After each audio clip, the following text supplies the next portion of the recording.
Okay. In the middle of the crowd. In the middle of the crowd functioning. We not too cool to be amongst the people.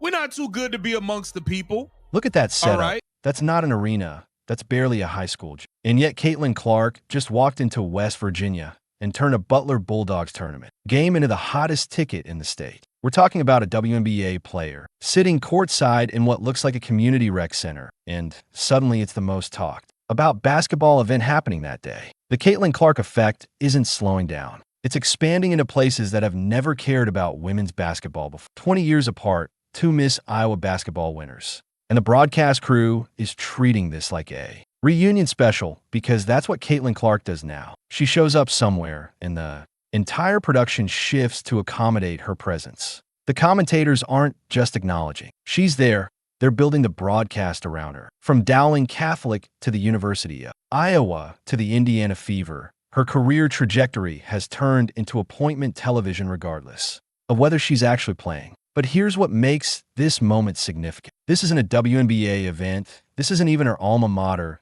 She's attending a Butler game in West Virginia, and the coverage treats it like a state visit. That's the level of cultural penetration we're talking about. And then there's State Farm. Watch this commercial closely because it represents something the WNBA has been chasing for decades. Caitlin Clark isn't making a cameo in Chris Paul's commercial. She's not the supporting character brought in for diversity points. She's standing next to one of the most recognizable NBA players in advertising history, and she's holding her own screen time. The mascot chick. Bit works because State Farm is betting that Caitlin Clark has the same instant recognition with their audience that Chris Paul does. Think about what that means for a second. State Farm doesn't make these decisions lightly. They've got market research. They've got focus groups. They've got data on who moves the needle with their customer base. And they looked at that data and decided Caitlin Clark deserved equal billing with CP3. That's not WNBA hype. That's mainstream American advertising. Deciding a women's basketball player is worth the investment. Now I need to talk about what's